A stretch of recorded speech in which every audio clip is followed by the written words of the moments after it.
Welcome to 8 Minutes, a podcast about the energy transition. I'm your host, Paul Schuster.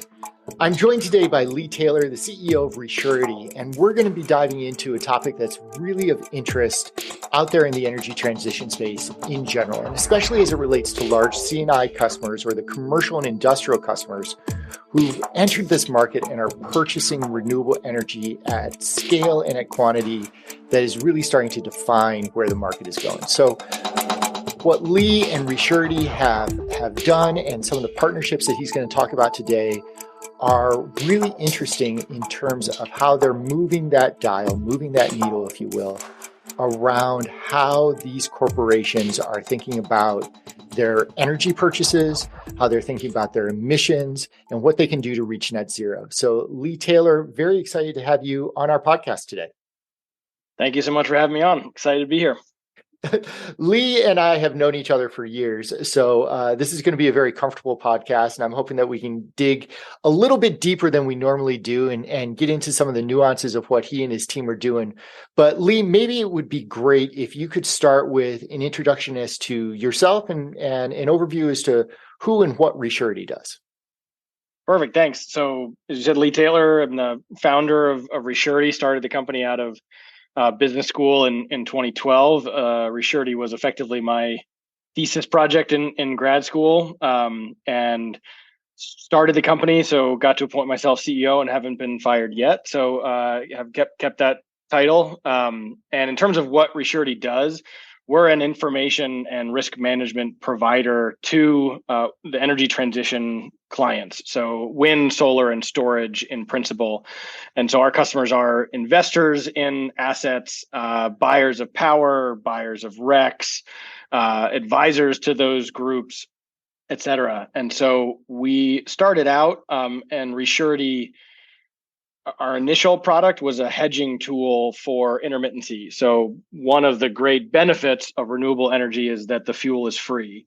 And so the traditional risks that were being managed by the energy industry, which is what's the cost of fuel that you're going to burn to turn around and sell power, which was your main financial risk. With renewables, your fuel is free, so that fuel price risk is gone. But when and how much of that fuel shows up in any given hour, day, quarter, year is variable and uncontrollable. And that was a risk that really wasn't well understood when we started the company and not managed at all. And so we started REsurety to provide the tools to manage that risk, locking in revenue or locking in cost for the sellers or buyers of renewable energy. And then we have diversified from there into a sort of broader set of information software products that support all sorts of other workflows, financial planning and analysis, carbon accounting, et cetera. Perfect. And those tools have really evolved to meet some of the demands that your clients are putting on you. It seems as though the energy transition as it sits is changing so quickly and in so many different directions. We need those underlying analytics just to understand whether the decisions that we're making at any given time are having the impact that we want to have, which kind of brings me to the topic of the day, which is around corporate renewables and how corporate renewables have changed over time, specifically looking at around how their decisions are impacting emissions. So, Lee, I'm going to put you on the spot. All right.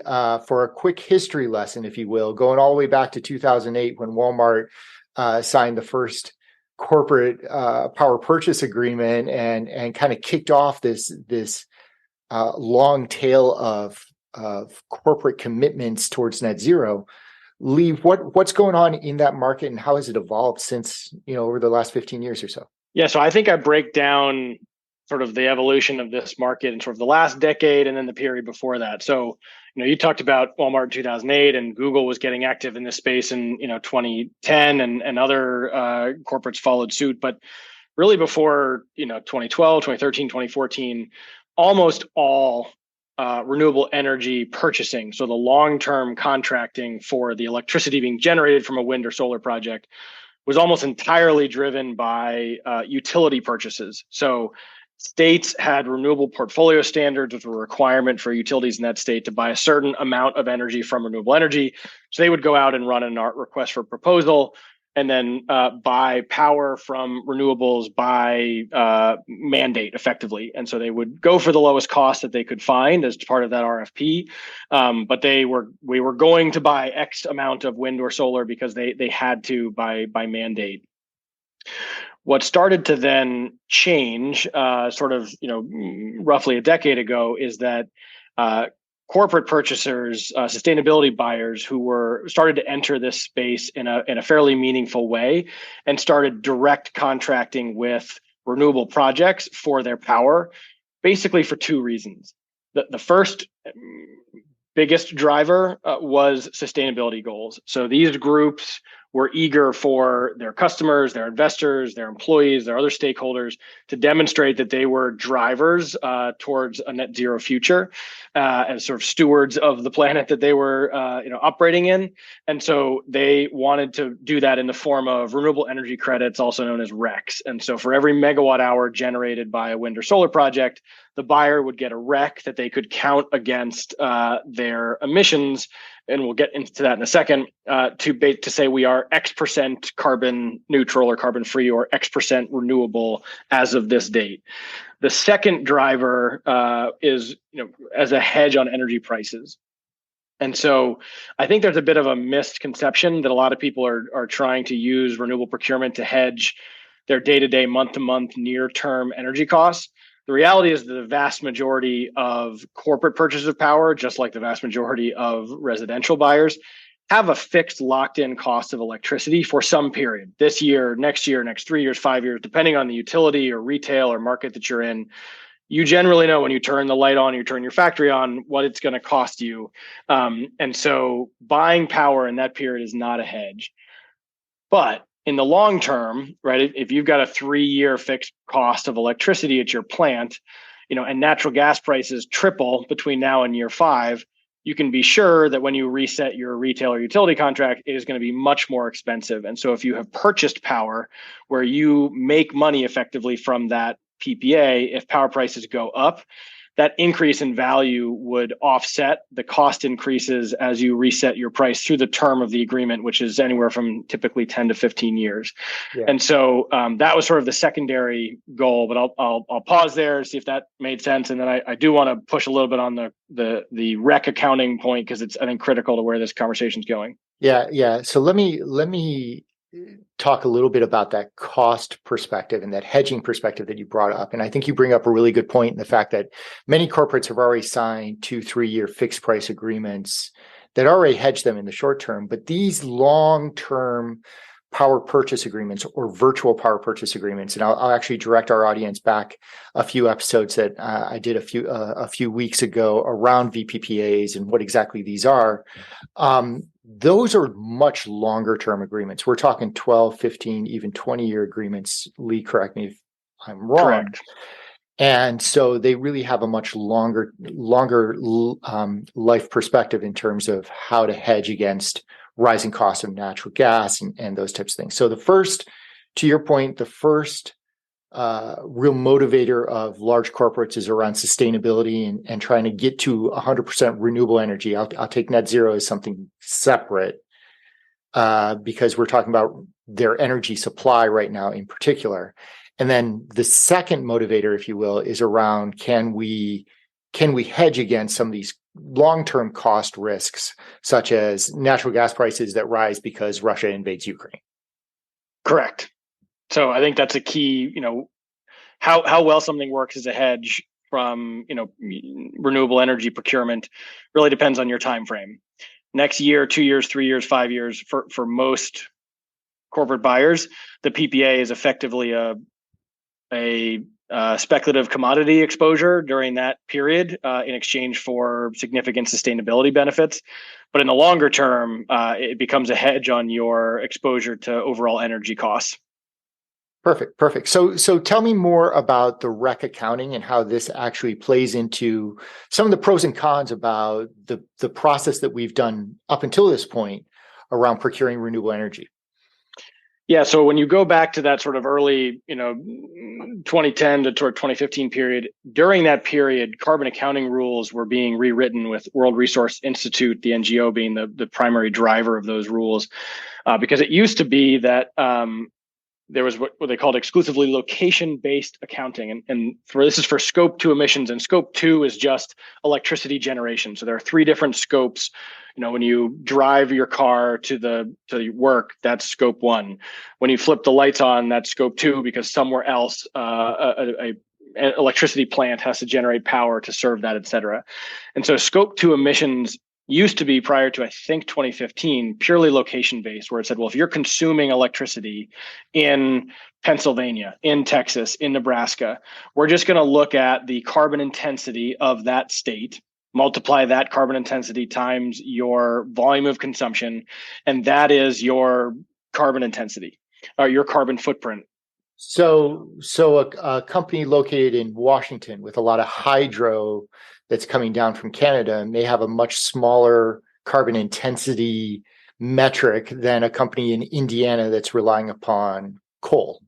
Correct. Generally speaking, if you're in a state that relies on, heavily hydro or nuclear, next level up, in cleanliness being clean gas plants, et cetera, you're going to have a relatively low starting point in your carbon footprint on a relative basis versus a Wyoming or West Virginia, where you've got a very coal heavy footprint. Every time you turn the lights on, more carbon is being emitted just by the set of plants, that are comprising the sort of the fleet in your state. And so under those location-based accounting rules, the only way to reduce your carbon footprint was either to move to a cleaner location or to reduce your consumption. And so it didn't give anybody the opportunity to use market-based forces to go out and directly buy things in order that they wouldn't otherwise do, namely VPPAs, et cetera, to reduce their carbon footprint. And so the rules changed in 2015 to introduce what are called market-based accounting methods that says you can effectively use the renewable energy credit from direct procurement of renewable energy elsewhere in the grid or anywhere in the country, in many cases, to essentially reduce your carbon footprint. So if you are in, state X and you have a carbon footprint of, let's say you consume 100 megawatt hours of power, 100 megawatt hours of power in a given year. If you go and buy power from a solar project that produces on average 100 megawatt hours of solar a year, you're receiving 100 RECs. And when you retire those RECs, those entirely offset in market-based accounting your 100 megawatt hours of consumption. And so you can state under those rules that you are effectively carbon free because of your purchase of 100 units of renewable energy, even if that isn't anywhere close to your location or the timing of your consumption, in order to match up megawatt hour for megawatt hour renewable energy with your consumption. So I'm going to pause you for 2 seconds, because I'm worried that we may be losing part of our audience in terms of why are they purchasing, a company focused in located in Wyoming is now purchasing power again down in Texas versus the power that they have to use to put their lights on up in Wyoming. Correct. And I think I don't want to get too deep into the details around how that contracting can work, but there are financial instruments that allow you to shift the power purchase to that Texas solar facility, if you will, so that you're not double purchasing power. You're still paying for power once, if you will. But by shifting it to that solar facility in Texas, you're getting the added benefit of these RECs, which you can then retire and claim that you're purchasing in renewable energy, right? That's correct. That may be a huge oversimplification. I'm certain a lot of the bankers or whatnot that are listening to the show are probably banging their heads against the table, saying, "Wow, you just made my entire career sound really, really simple." But the important thing is to know is that this is not a duplicate purchase. It is still one purchase, but now you're purchasing renewable energy rather than what the utility is providing to you. Correct. And it sounds like you cover this in more detail in your VPPA episode, which I think folks should listen to, because it it is a simple in concept and very complex in practice world, but the virtual power purchase agreements are really the backbone of a lot of the sustainability strategies of many of the Fortune 100, and so it's a critical piece to understand. All right, so apologize for the tangent there, Lee. Back to some of the REC accounting and especially around this annual 100 megawatt hour perspective. How is that played out and how has that changed over time as well? Right. So when the rules changed for market-based accounting, that was one of many reasons that drove a lot of corporate purchasers to get increasingly active in the VPPA space. And the success has been phenomenal since then. So it's something like 110 gigawatts have been procured by corporates globally directly of renewable energy.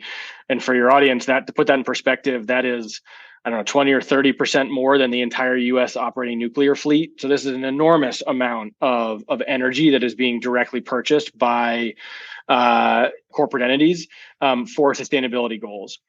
To a degree, that process has been a bit of a victim of its own success, however, and so there's a fairly broad call today to move towards the sort of 201 version of decision making and carbon accounting, to move beyond the sort of annual REC accounting that we just went through, 100 megawatts bought anywhere at your locations, anywhere in the US.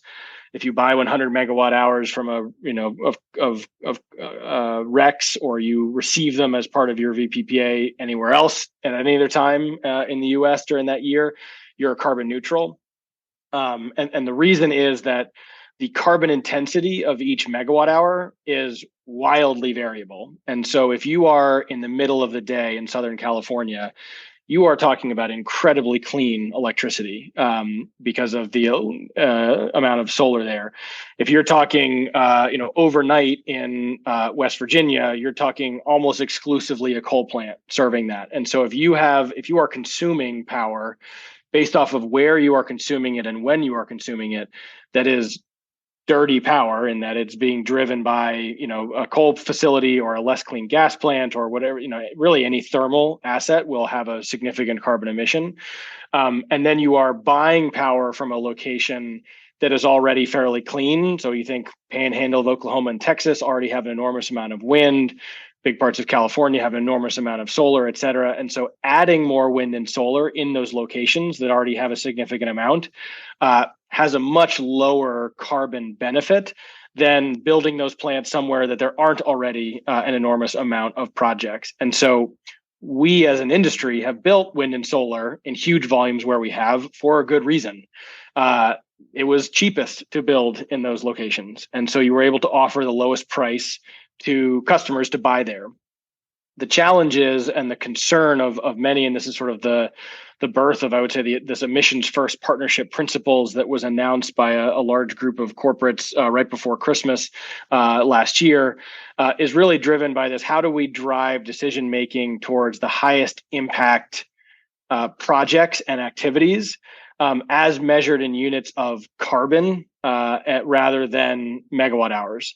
And so we are seeing a call now that we're 7-8 years into the carbon accounting regime that incentivized procurement of renewables and the RECs associated with them roughly a decade ago, to something that is a bit more of a scalpel and less sledgehammer for the next decade, to make sure that capital is flowing towards the highest impact solutions on offer.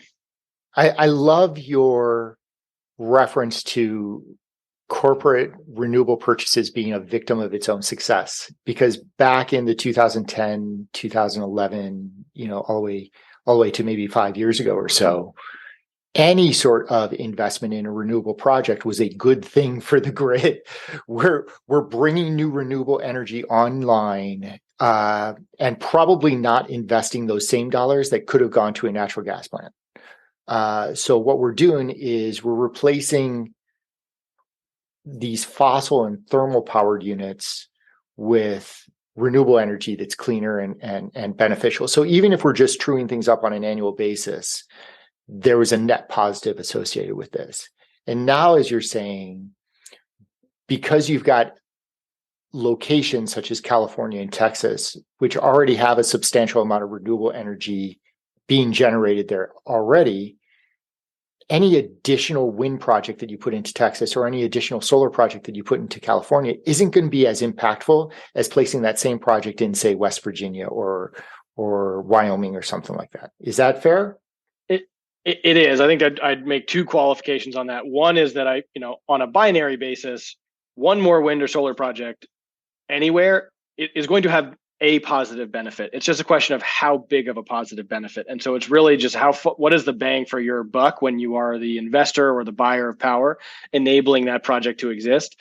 And it's not just state by state. It's often very specific to the locations. And so, if you're building a project, if you're building a wind farm right outside Houston or Dallas, you don't have the transmission congestion issues that are causing, projects in the panhandle of Texas to curtail each other, which means that basically when it's really windy and you don't have high demand in that location, or you basically have more wind power than can make it through the transmission network to demand.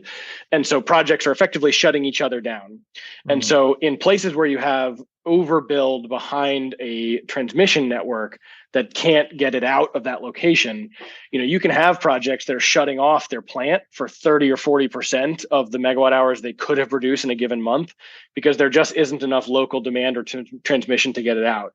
So adding another wind or solar project to that specific location is going to do nothing but add to the amount of electrons that are basically evaporate into the air and are unused and curtailed because there isn't transmission. Whereas building it somewhere where you're not constrained and where you're closer to demand and where you're going to be effectively competing with a coal plant or a gas plant more frequently on an hour by hour basis as a participant in the power market, that's where you're going to have the most impact. And I think one of the things that makes that really interesting is that it also broadens the spectrum of technologies and solutions that are considered carbon valuable, meaning they will reduce carbon. And so on a REC-based method where you can just, you look at how many RECs did you buy from a wind or solar project, building a transmission line or building a storage project had sort of limited, marketable value on your impact on carbon emissions. But for example, building a solar project, a storage project somewhere that'll, every time it's windy, projects are curtailing themselves, and then coal is coming back online when the wind dies. A storage project in that location can sop up the wind that would otherwise have to be shut off, wait for the wind to die, and then, discharge into the grid and compete with a dirty thermal plant. And so the view there is that when you shift towards carbon-based impact instead of megawatt-hour-based impact, you not only drive decision-making towards the highest impact solutions, but you broaden the number of solutions that quote-unquote count. And we really, are moving towards a carbon-free future is not a silver bullet of just more wind and solar. We need more wind and solar, but we need more transmission. We need more geothermal. We need more storage. We need more demand response. We need more of a lot of things that aren't associated with traditionally with the RECs that are used in market-based accounting. So this is interesting because it seems to me that we're bringing up two different issues around how to measure and quantify to a point, how successful we are in terms of making those impact decisions, right? One of which is, in the past, we had RECs, which were kind of easy to understand. One REC equaled 1 megawatt hour worth of renewable energy, but you don't necessarily get RECs off of a new transmission line and increasing that pipeline of flow from the panhandle of Texas, in your example, through to a load center in Dallas or Houston. So it seems like we first need some way to measure and quantify what that impact is so that we can make some comparisons around whether we put in a new wind facility, whether we put in a new transmission project, whether we put in a new storage asset. And then the second point is, how do you start to determine the impact between these different locations? How do you start to quantify what that difference is between placing a wind facility in West Virginia versus placing a storage facility in the panhandle of Texas? That's where we come in. Did I tee you up enough on that one? Yeah, you did. That was great. I appreciate it.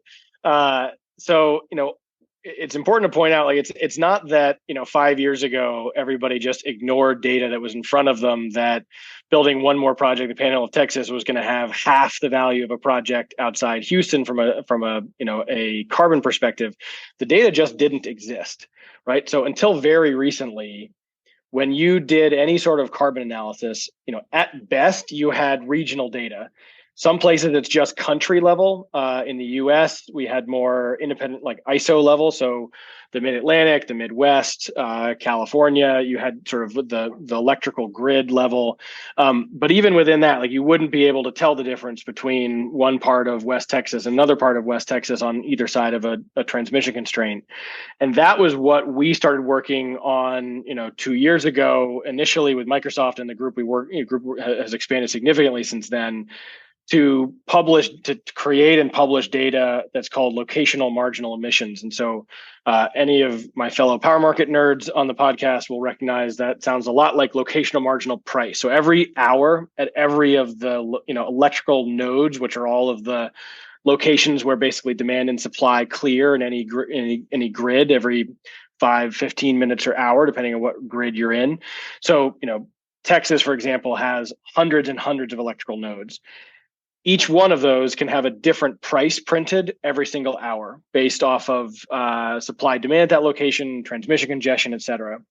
As a result of that, each one of those nodes can also have a very different carbon impact, because if you are, again, one of the nodes on the side of a transmission constraint that is swimming in solar power, the price of electricity is going to be zero, or maybe even negative, because projects are essentially, there's more electricity being generated at a cost of zero because the fuel is free.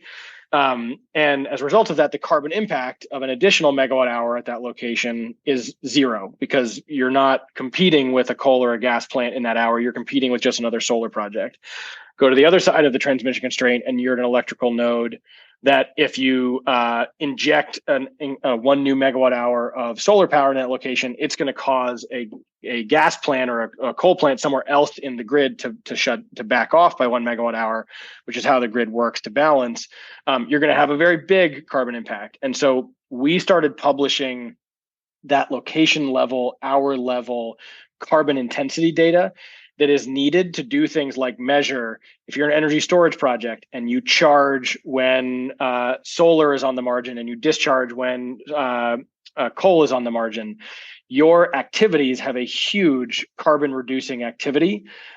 Whereas if you charge when coal is on the margin and discharge when gas is on the margin, you're actually increasing carbon emissions every time you do a round trip charge of your asset.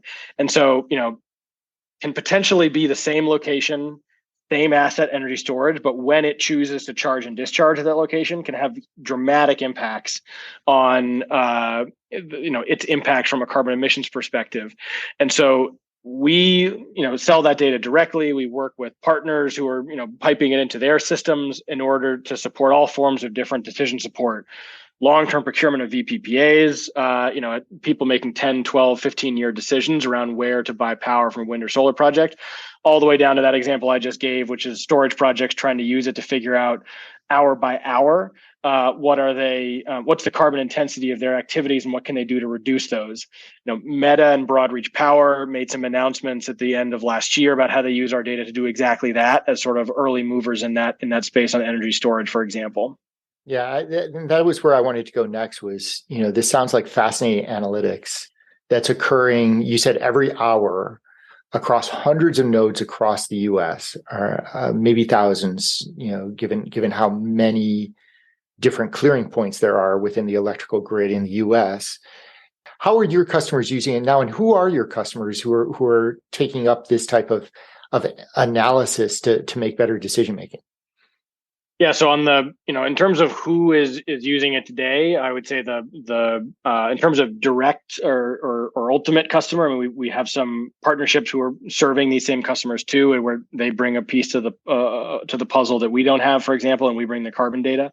But the end customer at the moment is almost always a buyer of renewable energy. So the corporate purchasers we're talking about now, or the developer of a project, investor of a project, or energy storage. So like if you're building or owning wind and solar projects, you're a potential customer. If you're buying power from those projects, you're a potential customer, or if you're an energy storage developer or operator, and you're a potential customer. And each one of those has a slightly different workflow use case. So as an example, if you are a buyer of renewables, so your goal is measure and maximize. Like those are the two ways you're going to use our data. On a maximize, you're trying to make decisions based off of that. So if you're looking to buy a PPA and you're looking at 3 different projects, and so on paper, let's say you started with, you ran our request for proposal, you got 15 bids, you narrowed that down to 3 that you like, and on paper are, for all intents and purposes, expected value, et cetera, development risk. Let's say they're a toss up between the 3. You're then going to look at that and say, okay, well, this one is at a location that has been abating 0.2 of a ton of carbon per megawatt hour. This one has been abating 0.6 of a ton per megawatt hour, and this one's been abating 0.4 of a ton per megawatt hour. And those are all potentially, same fuel, same grid, and that's, that plus minus 50, 100% is the scope we're talking about. We're not talking about, on the margin differences. There can be very large differences in the carbon intensity of these projects, even with the same fuel, if you're talking Texas solar or, PJM wind. And so the first decision is, how do I ensure that I'm making my next procurement decision to maximize the carbon impact of that procurement? So that's the maximize side. Then there's the measure side, that is, once that project is up and running, month by month, year by year, you're going to be tracking, given how much power that project generated and the carbon intensity of each hour that those electrons, megawatt hours hit the grid, what was my actual carbon impact? And in some cases, groups are using that to try to make their voluntary carbon disclosures using that more accurate data, because current carbon accounting rules, which are in the process of being considered to be rewritten, don't require you to use these more granular, more accurate methods. You can still use REC-based accounting. Other groups are tracking it sort of in parallel with their REC-based accounting, because they're saying, well, I'm making 15-year commitments with this procurement, and these ESG rules are being written every year. And so if I'm going to be in this contract for 15 years, I want to know how big is the gap between what my carbon accounting is using REC-based methods and what it would be if I am, encouraged or required to use more granular data in the future. And so that, how do I maximize my impact, and how do I measure my carbon footprint as a result of it? Those are the 2 ways a buyer is using the data. If you're thinking about an investor, almost all investors in this space have their own ESG metrics. So they're sort of doing that same measure element. But another big part of it for them is the self-interest, right? Which we applaud. Right? I mean, they're buying projects in order to sell the electricity and sell the RECs, and potentially in the future sell the project to someone else. And so, as ESG metrics, not just in renewable energy but globally, the scrutiny around ESG to figure out where's the meat from the fluff, and sort of the requirement around going more accurate and more granular. As that movement pushes forward, groups are saying, well, if I think this is the way that carbon accounting or REC valuations are going, I want to make sure I'm the one who's investing in or buying or owning the plants that are top quartile, top decile in the carbon impact space, because those are going to be the most valuable megawatt hours, the most valuable RECs, and the most valuable projects, because they're having the highest impact, and carbon reduction is a metric of success. So maybe it's again far too much of a simplification to think about it this way, but in similar ways that banks or lenders will think about loaning or investing in an individual due to their credit rating and giving a different perspective around that. What you're saying is, hey, look, there's a carbon rating, if you will, an emissions rating for each of these different projects that we need to account for in some way. And you guys have brought a methodology to the table that hopefully people will be able to adopt and use in some fashion to make better decisions, especially even if it's not today. These are 15, 20-year agreements, 5, 6, 10 years down the line. You're going to want to have some perspective about the impact that you're having on emissions, not just on price and not just on RECs. Correct. So you mentioned it earlier in the podcast, this emissions first partnership. And I was hoping you could talk a little bit about that, because this is a group of companies and firms such as yourselves who've really embraced this idea of focusing investments on emissions impact and not simply on putting a new renewable project in place or trying to maximize RECs and the value there. Lee, tell me a little bit more and help put the right words in my mouth around what emissions first is all about. Yeah, so the emissions, and we are supportive of it, and I'll go into how. We are actually not ourselves part of the Emissions First Partnership. It's the Emissions First Partnership. You have to have many, many billions of dollars worth more of assets to be part of that partnership today. It's you guys haven't gotten there yet, huh? Yeah, next year, partner right. company, right? But so the Emissions First Partnership, which was announced, right before the holidays in December of last year in 2022, are 10 public companies who primarily buy renewable energy, or in some cases invest in it. And so the leaders who sort of pulled the group together, Amazon, Meta, Salesforce, and Hannon Armstrong, sort of, I think, kicked the group off. And then it also includes Akamai, GM, Heineken, Intel, Rivian, and Workday. So those are the 10 companies that came together to publish. And if you go to emissionsfirst.com, that's their website, and they publish a set of principles that they want to, their primary goal there is to advocate for this switch in mindset from thinking about success in number of megawatt hours and thinking about success in tons of carbon. And so it really just comes back to the conversation we've just had about how do you incentivize the highest impact projects? How do you incentivize behavior that doesn't create RECs necessarily, storage, dispatch, et cetera, load shifting, to really accelerate our path towards a zero carbon future? And so, that was their group, and I think the primary aim of their announcement was really lobbying towards some of the NGOs, and I think World Resource Institute in particular, to really pay attention to that movement, the shift from megawatt hour based to tons of carbon based success metrics, as these Scope 2 carbon accounting rules look to be potentially rewritten in the years ahead. How difficult is this going to be for the next wave of corporations? You mentioned all of those that are involved in emissions first, and those are big companies that have the resources to invest behind getting this right.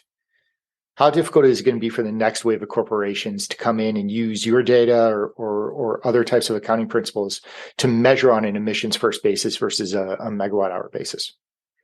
So if we do our job correctly and we do our job the way I hope we will, it shouldn't be any harder, right? I mean, because at the end of the day, we don't expect, there's a lot of complicated power markets math that go into backing out, what is the locational marginal emission at node X and hour Y.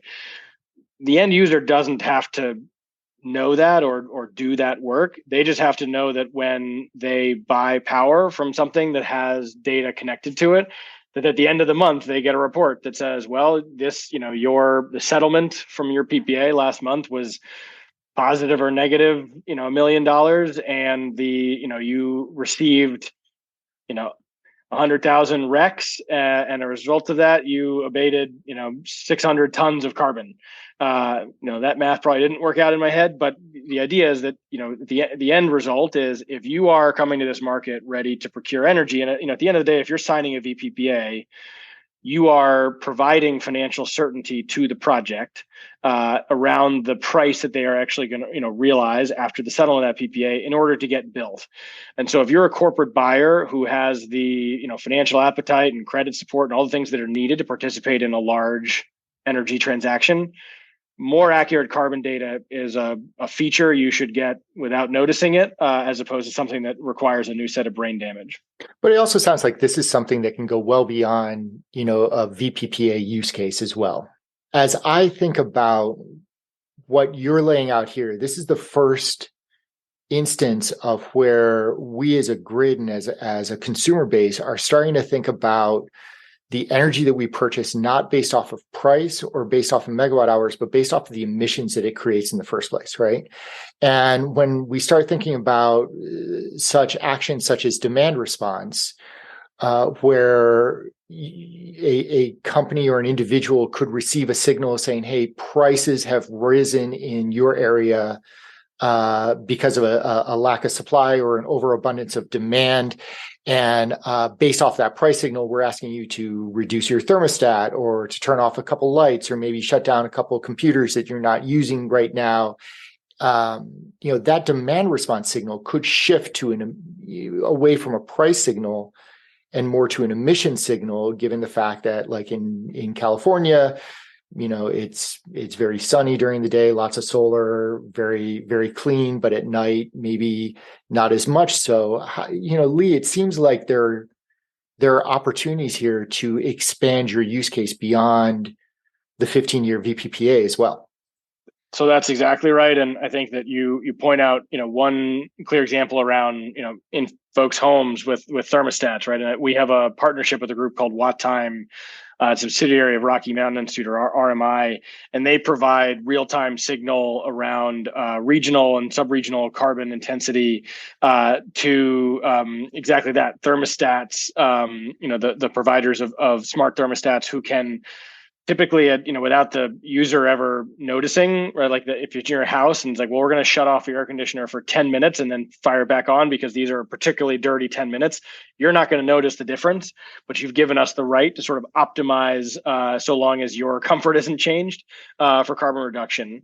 This is a big area of opportunity for, the EV makers. For example, you plug in your car and it says, do you want to charge right now, or do you want to give me, do I, the car, get to choose at some point in the next 12 hours when to charge? Because I'll look at the grid and I will wait, and until the grid is cleanest, and I'll charge then. And if it gets, switches back to, to being carbon intense at any moment, I'll pause the charging. And so you can get in your car in the morning and it says, hey, because you gave me the flexibility to charge following a carbon signal, you emitted, X pounds or kilograms of carbon less as a result of that. And so the goal, right, is that this sort of data drives decision making down to that, potentially very granular level, all the way up to, a 10-year, 250 megawatt, power purchase agreement. It's the decision support that's enabled by that carbon signal throughout the energy ecosystem.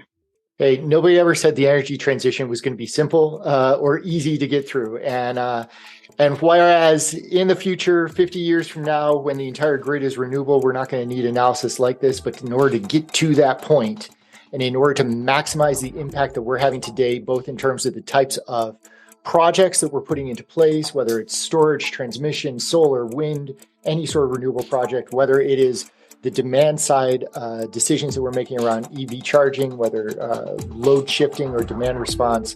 Lee, it sounds like this analysis and kind of shifting to an emissions first, and I'm going to borrow that as phraseology because it's so perfect. An emissions first mindset is the way to go. Lee, fascinating work in terms of what you guys are doing. It sounds like it sounds very complex, but it sounds like it's very, very needed right now within the energy transition. We're definitely excited about it. So if any of your listeners want to learn more, we're at REsurety.com. I hope they'll pay us a visit and reach out. Love to hear from potential partners, customers, team members, all the above. It's an exciting time. So perfect. Lee Taylor, CEO of REsurety, thank you very much for joining us today. Thanks, Paul.